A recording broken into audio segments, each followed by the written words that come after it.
Yan mga bossing. Tingnan natin kung nangingitlog na ating magandang abuhin na inahin. Ayan mga bossing. Ating broodcock. Hawak-hawak. Maganda pa rin yung katawan mo. Kasi sinalang ko sa bossing. Maganda pa rin yung katawan. Maganda talaga yung katawan niya. Uy, bigat pa rin. Very good. Maalaga. Yan ating broodcock mga bossing. Ang dumi na naman paa niya. Hindi ko na nalinisan. Yan.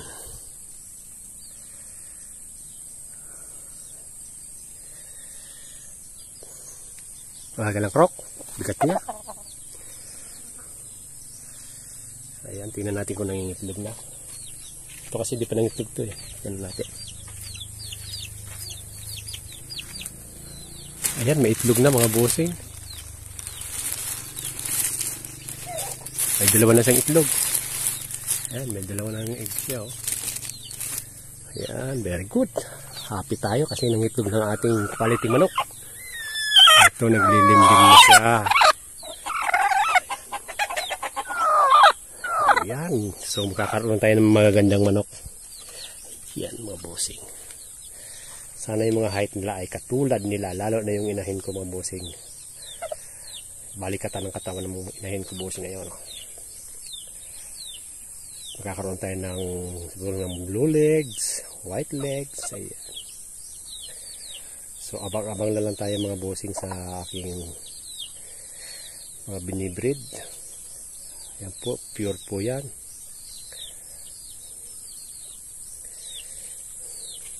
Gusto ko talaga itong aking broodcock mga bossing. Pagkaganda. Wala akong masabi sa katawan niya. So ayan. So yung bata pa kasi bossing, ayan, sasabong-sabong sila, ayan, napalinit yung ulo niya, ayan, nakaganyan. Ayan. So maganda ang height niya bossing, high station, maganda yung katawan. Hindi nagbago yung katawan niya mga bossing. Ayan.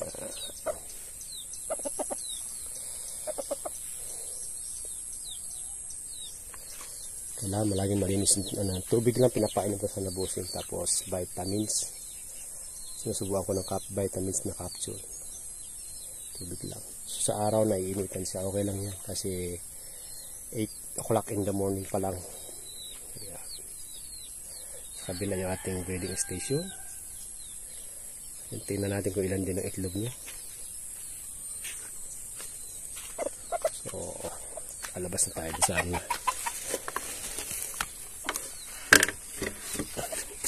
Ito lang yung pinto natin para madaling buksan. Tali natin ng goma. Ganyan lang yan. Oo, ganyan lang yan. Kasi makakalabas dyan. Sarado po yan. So check naman natin yung isa kung ilan ang itlog.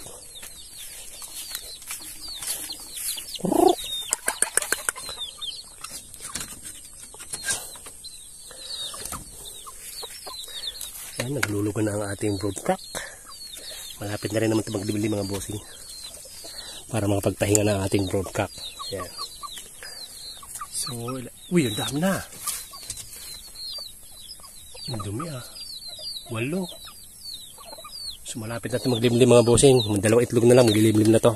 Yan! Happy tayo mga bossing kasi magkakaano tayo ng magagandang manok. Ayan. Yung mga mahilig sa alimbuyugin, ayan, alimbuyugin. Ano po siya, oh. Squalene line po siya mga bossing. Ayan. Tingnan yung katawan niya mga bossing. Buong buo pa rin. Talaga yung mag-alaga bossing, kailangan may vitamins sa mga manok natin. Ayan, pulang-pula. Diba? Nakakatuwa. Pero naglulugo na siya bossing. Ayan. Naglalaglag na yung pakpak niya. Kaya, alam ko kanya yan eh. Ayan, ako, abutin na ng lugon. Pangit kasi ang manok pagka naglulugo, nagbibreed. Pero pa, ano na rin naman, palimlim ng ating inahin. So, pag naglimlim na yung pahinga na to, papahinga na natin. Purga uli, then ilagay sa cording. Ayan. So, nagkakala na siya, oh. Pangalawang lugo niya yan. Ganda pa ng katawan nyo. Yung ama nito namamalo eh. Ito, buti lang ito, mabait. So, 2 to 3 days, pahinga ka na krok ha. Ayan, papahinga na natin siya. Pag naglimlim na yung inahin. Yeah. Ayan. Yan, 9 months old na yung mga bossing. Wala pang putol ang tahid niya. No? Hindi ko pa pinuputulan. Wala na pagkana yan. So, wala akong planong ibenta to mga bossing. So, magiging broadcast ko lang talaga to.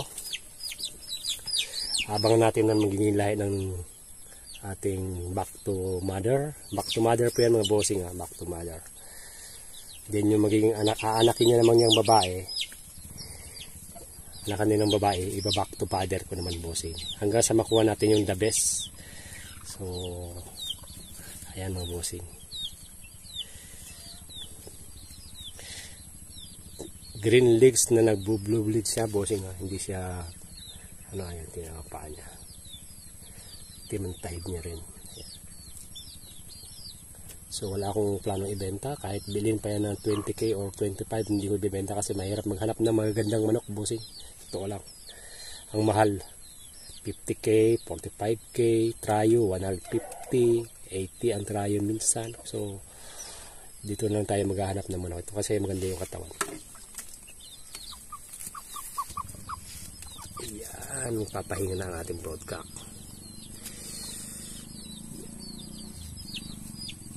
So mga dalawang itlog na lang, maglilimlim na yan mga bossing. Ating back to mother na yan. Para makarelax ng ating broadcast. Yan.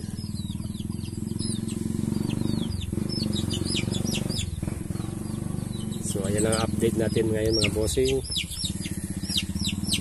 Abang-abang na lang sa may mga cross natin ng lahi nito.